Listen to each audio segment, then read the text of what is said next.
Bonjour, bienvenue au cours d'interaction fluide et structure à la destination du génie civil. Aujourd'hui, nous allons voir la linéarisation d'un écoulement à surface libre. Commençons par un petit rappel des mécaniques des milieux continus. En mécanique des milieux continus, on décrit les mouvements à l'aide des formulations lagrangiennes ou eulériennes. La formulation lagrangienne est particulièrement adaptée aux solides. Dans cette formulation, nous suivons les mouvements d'une particule, tel un des petits carrés de cette image. La formulation eulérienne est particulièrement adaptée aux fluides. Dans cette formulation, on regarde une position. La particule qui s'y trouve est différente à chaque instant. En formulation lagrangienne, on considère une configuration de référence oméga 0. La position à l'instant t d'une particule A est x dAt. On relie ainsi oméga 0 à la configuration à l'instant t qui est notée oméga indice t. Dans la terminologie de la mécanique des milieux continus, oméga indice t est dite configuration actuelle et l'application x est dite la déformation. Les champs de vitesse lagrangiens est la dérivée dx par rapport au temps, considérant x comme une fonction de la particule A et du temps. On peut inverser l'application x. On a A égale à x moins 1 de petit x t, où petit x est une position de la configuration actuelle. On construit les champs de vitesse eulériens 1 posant A égale à x moins 1 de petit xt dans la définition de V.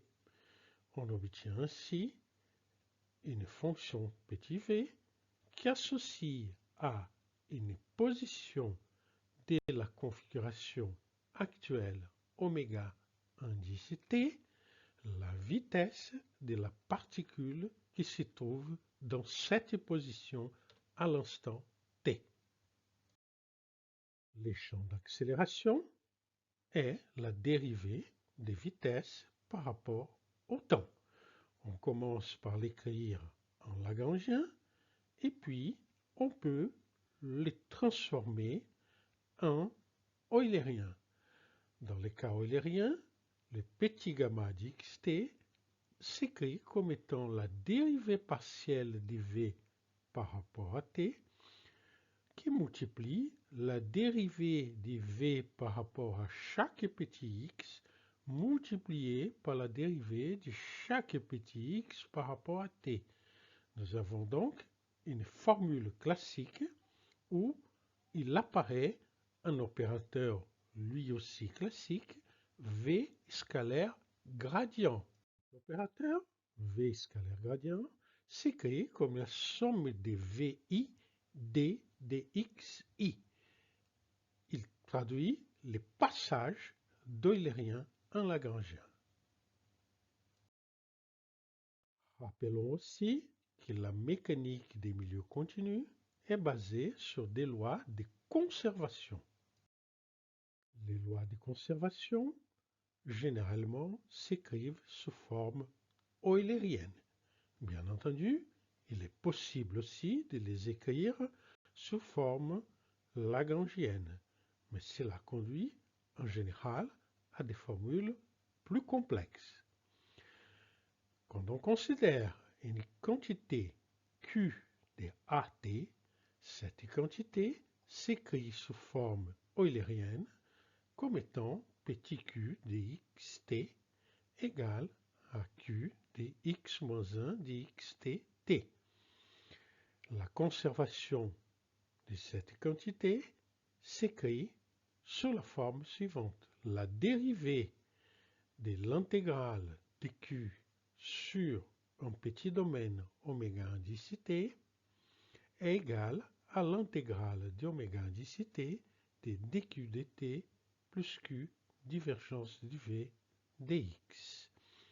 Ces deux termes traduisent la variation interne à la région oméga indicité et les flux à travers la frontière. On peut développer cette égalité sous différentes formes. La première consiste à calculer la dérivée totale de q dt en utilisant la formule précédente avec l'opérateur v scalaire gradient. La deuxième, la plus répandue, consiste à réunir les termes v scalaire gradient et les termes en divergence dans une seule divergence, la divergence de q fois v. La première loi de conservation que l'on écrit en mécanique des milieux continus est la conservation du volume. Celle-ci correspond à petit q égale à 1. En effet, en intégrant 1 dans la région oméga indicité, on obtient le volume de cette région. Donc, nous avons un résultat qui nous donne la variation du volume de cette région. Il est égal à l'intégrale de la divergence du V dans cette même région. Ainsi, divergence du V donne les taux de changement de volume. Lorsque l'évolution d'un milieu s'y fait à volume constant, nous avons divergence de V égale à 0. On dit alors qu'il s'agit d'un milieu incompressible et on dit que la condition d'incompressibilité est égale à celle-ci, divergence de V égale à 0. Notez qu'en réalité, il s'agit d'une condition de volume constant. La conservation de la masse s'écrit en prenant Q égale à ρ, où ρ est la masse volumique du milieu continu. Nous obtenons ainsi l'équation dite des continuités, dρ dt plus divergence de ρv égale à 0. Lorsque le milieu est incompressible, l'équation de continuité se réduit à dρ dt égale à 0, ce qui implique que la masse volumique ne dépend que de la position de la particule dans sa formulation lagrangienne. Lorsque le milieu, en plus d'incompressible, est homogène, ρ devient une constante. Ce dernier cas est celui que nous allons traiter. La conservation de la quantité du mouvement est obtenue en prenant Q égale à ρ fois V. Nous avons la variation de la quantité du mouvement égale aux forces appliquées. Ces forces se décomposent en une partie volumique, petit g, et une partie surfacique d'effort intérieur, G majuscule.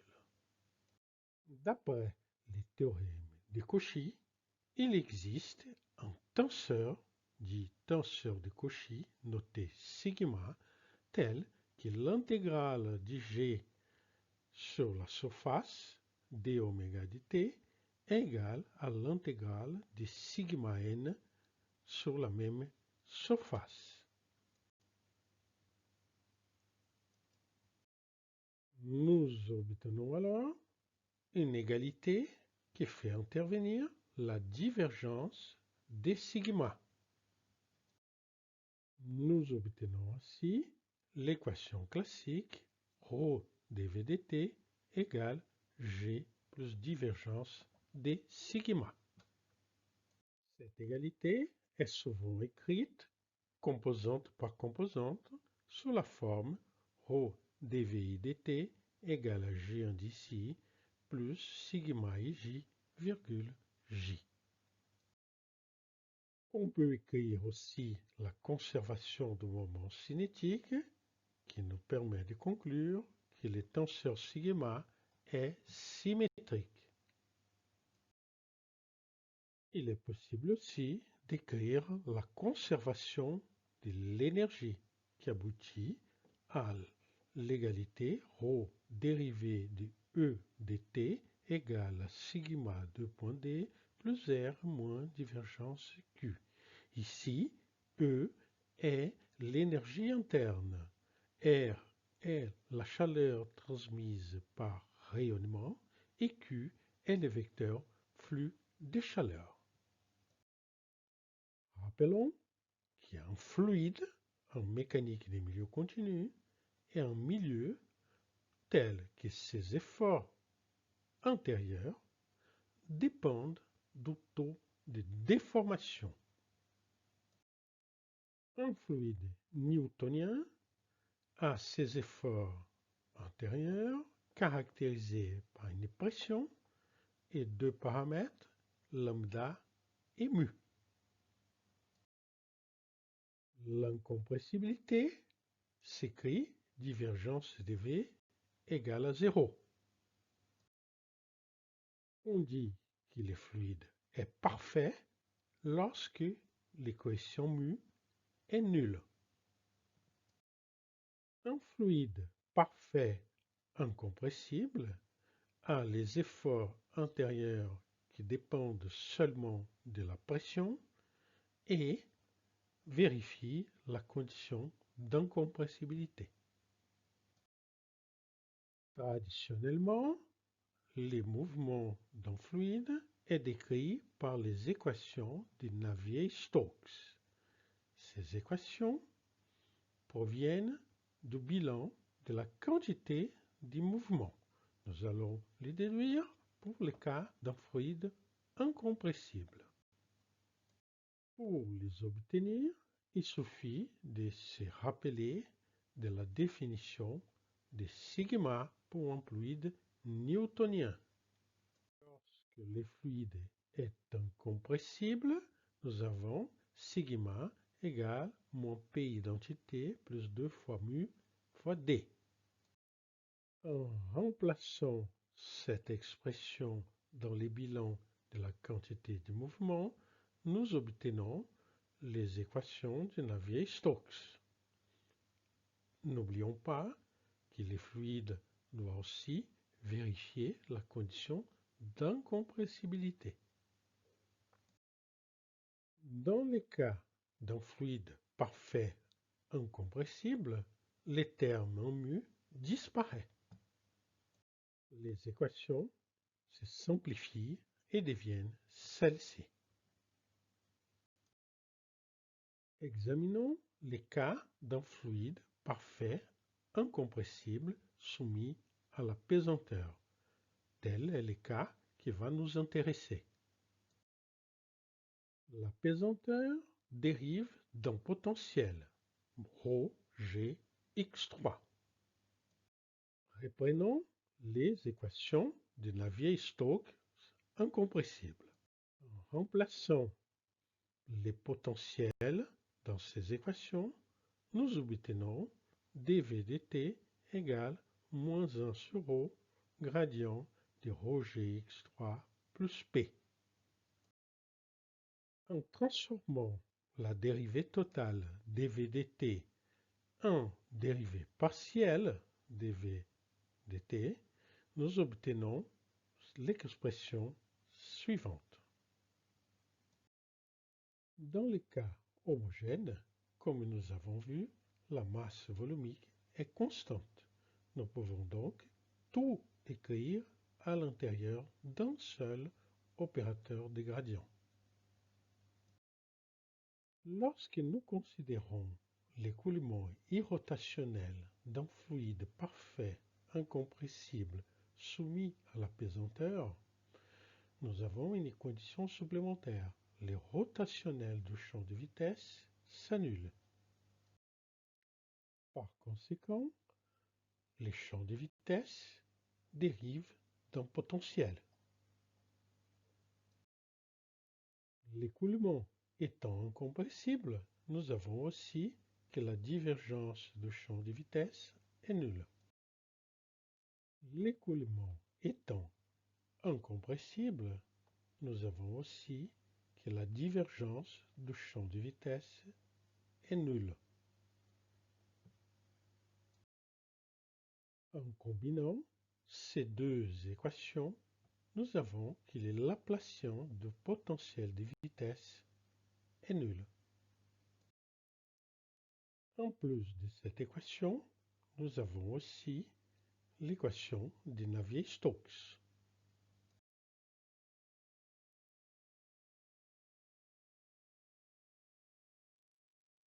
En remplaçant dans cette équation V par les gradients de phi, nous obtenons l'équation suivante. Cette équation peut se regrouper sous la forme de deux gradients.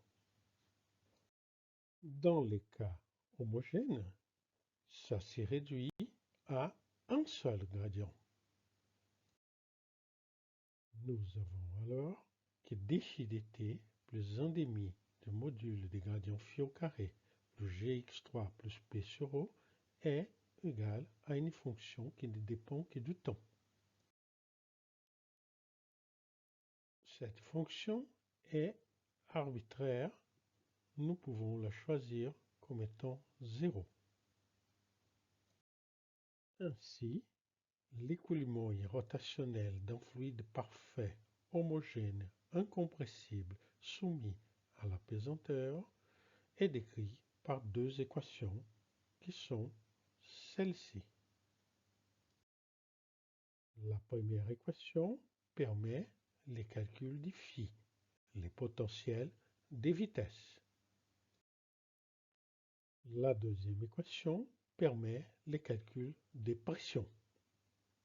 Il reste à définir les conditions aux limites.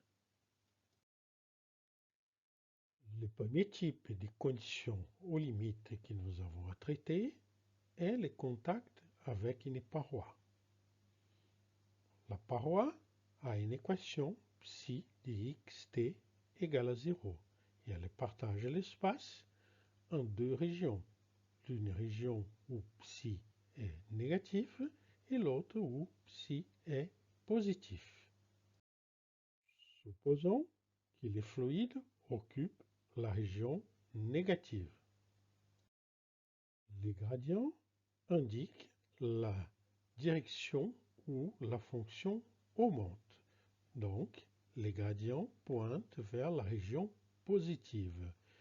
Ainsi, les vecteurs normal à la paroi orienté vers l'extérieur du domaine fluide est égal au gradient de psi divisé par sa norme. Étant donné que psi égale à 0, nous avons dψ dt égale à 0. Soit la dérivée partielle de psi par rapport à t plus v scalaire grade psi égale à 0. En utilisant la définition de la normale, nous obtenons une équation qui donne v scalaire n. Nous avons donc que sur une paroi, v scalaire n égale moins 1 sur gradient psi dψ dt. Si la paroi est fixe, psi ne dépend pas du temps. Par conséquent, dψ dt égale à 0 et nous avons v scalaire n égale à 0. En remplaçant v par gradient de phi, nous avons que la dérivée de phi selon la direction normale est égale à 0. L'interface avec l'air est dite la surface libre. Cette interface peut être assimilée à une paroi. En effet, nous avons une équation pour la surface. Elle peut être de la forme x3 moins alpha égale à 0, où alpha est une fonction d'x1, x2 et de t. Nous pouvons calculer la normale à la surface libre. Pour cela, il suffit de considérer les gradients de psi. Nous avons alors son module et donc la normale. D'autre part, d psi dt est égal à moins d alpha dt. Nous obtenons ainsi la valeur de la vitesse normale du fluide sur la surface libre. Dans les cas isotropes, il n'existe aucune direction privilégiée ou différente des autres. Dans ces cas, alpha est une fonction du temps. Dans ces cas, l'équation précédente se simplifie. Nous avons que la vitesse verticale est égale à dθ dt. En utilisant les potentiels de vitesse, d phi dx3 égale dθ dt. Récapitulons la situation que nous nous proposions de traiter. Dans la région occupée par l'eau, nous avons l'ablation de phi égale à 0. Le fond est une paroi fixe. Nous avons donc V scalaire n égale à 0 sur le fond. Les parois solides sont aussi des parois fixes. Là aussi, nous avons V scalaire n égale à 0. Dans la surface libre, nous avons une autre condition. Nous allons considérer une surface libre isotrope. Sur la surface libre, la vitesse verticale est égale à dθ dt. Enfin, nous allons supposer que loin de la structure, l'état de mer est connu.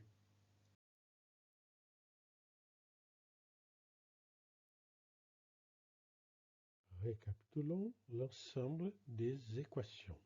Nous avons l'ablation phi égale à 0 dans les domaines fluides. Puis, nous avons d phi dn égale à 0 sur la surface du solide. Cette même équation, d phi dn égale à 0, est vérifiée sur le fond. Loin du solide, phi prend une valeur donnée, phi égale à phi infini.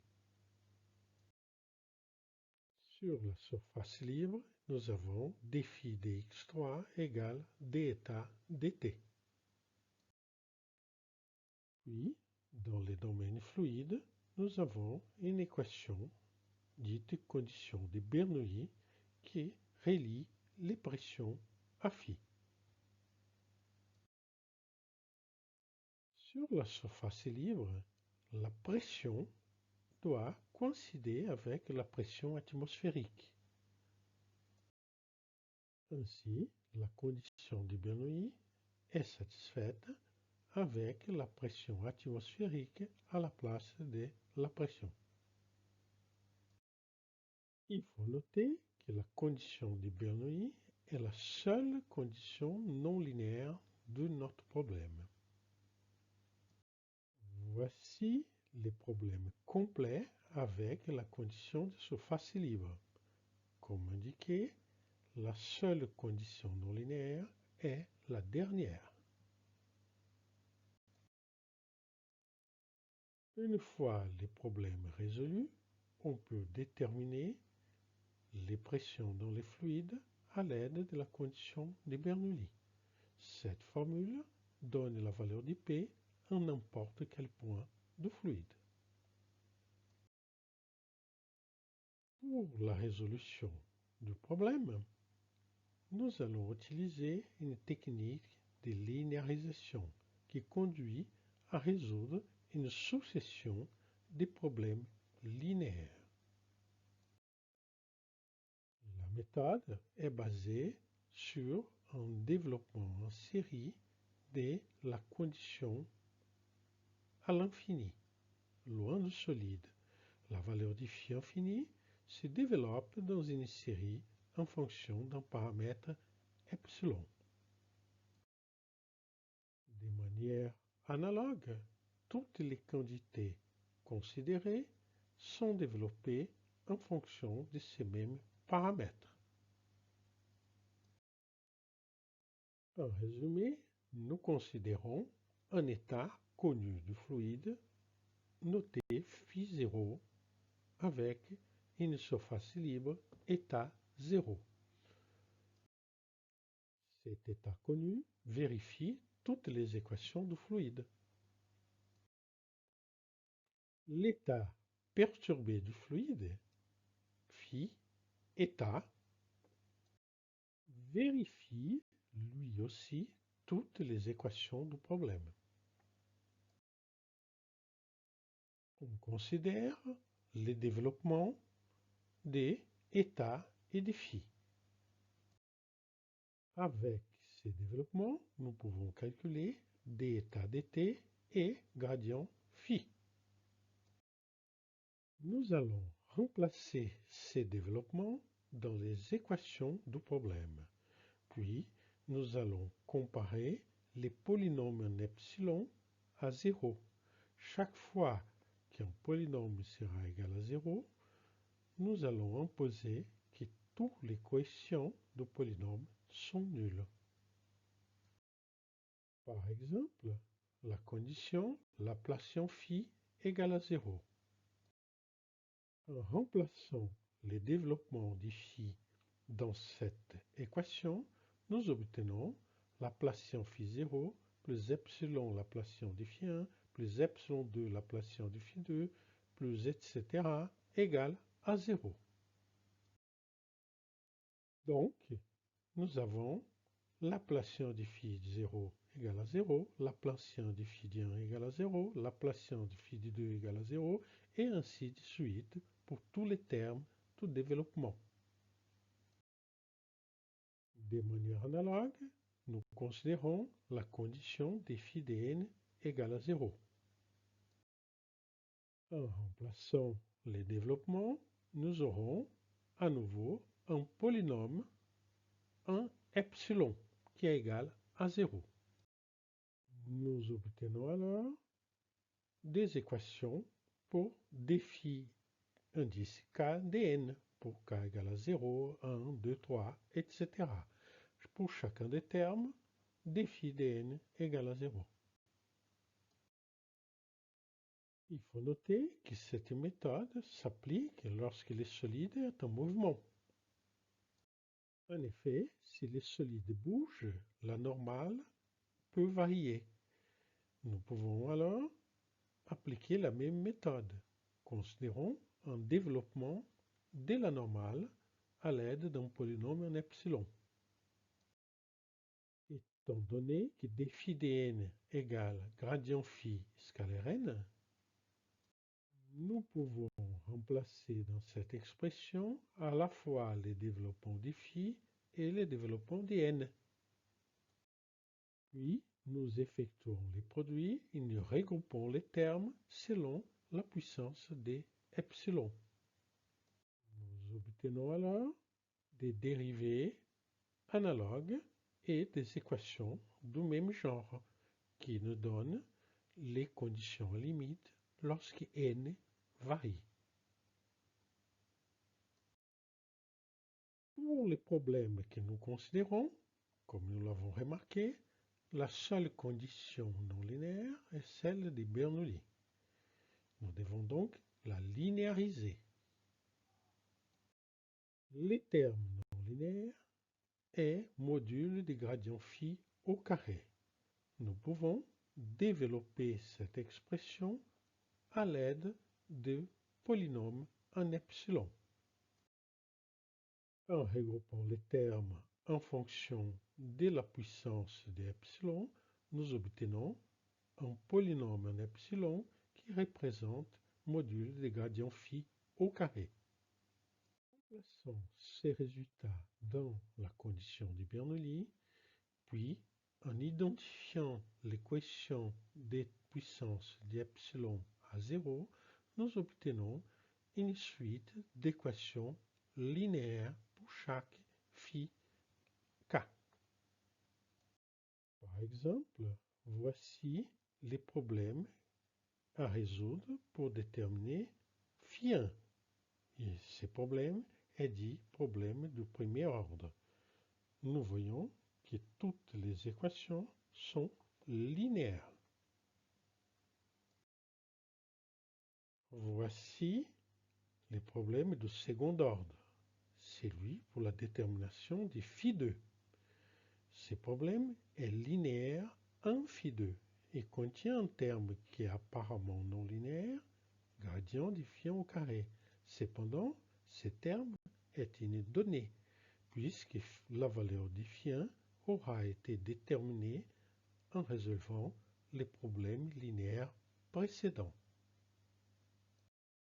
Voici les problèmes de troisième ordre pour la détermination du phi 3. Comme nous voyons, ce problème est lui aussi linéaire en phi 3. Pour les calculs de pression, nous utilisons un développement polynomial en epsilon analogue. Nous avons donc des termes P0, P1, P2, P3, etc. à déterminer.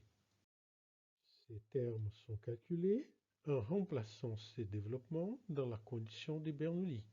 Nous obtenons une équation pour chacun des PI. Les plus souvent, on prend comme état initial les fluides au repos. Dans ces cas, la pression P0 est la pression hydrostatique.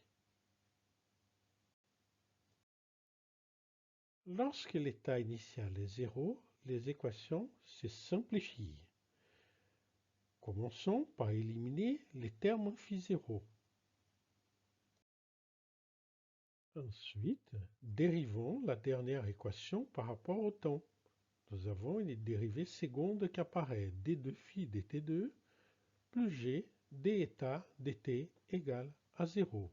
Or, d'état dt est défini par l'équation précédente. Nous pouvons donc remplacer les résultats de l'équation précédente dans celle-ci. Nous obtenons alors une formulation où état n'apparaît pas. La formulation ainsi construite ne contient comme inconnu que la valeur de phi. Nous pouvons faire la même démarche pour les problèmes de second ordre. La démarche est identique, nous dérivons la dernière équation par rapport au temps. Puis, nous utilisons l'équation précédente pour éliminer état. Pour le troisième ordre, la démarche est encore une fois identique. Il suffit de dériver la dernière équation, puis d'utiliser la précédente pour éliminer état. Nous obtenons encore une fois un problème linéaire où la seule inconnue est phi. Notons que, quel que soit l'indice k, tous les problèmes ont la même forme. Nous devons résoudre l'ablation égale à 0 dans les domaines fluides, dφ dn égale à 0 sur les fonds et sur la surface du solide, phi avec une valeur connue loin du solide, et puis une condition de la surface libre qui est identique pour tous les indices K, seul le second membre va changer. Nous pouvons chercher une solution par décomposition du Fourier. Nous décomposons les potentiels de vitesse phi dans une série de Fourier et la fonction h dans une série de Fourier avec les mêmes fréquences. En remplaçant ces expressions dans les problèmes originaux, nous obtenons un problème pour chacun des quotients de la série de Fourier. Tous les problèmes sont encore une fois similaires. Nous avons Laplacien phi égale à 0 dans les domaines fluides, d phi dn égale à 0 sur la surface du solide et sur le fond, phi connu loin du solide et une condition sur la surface libre.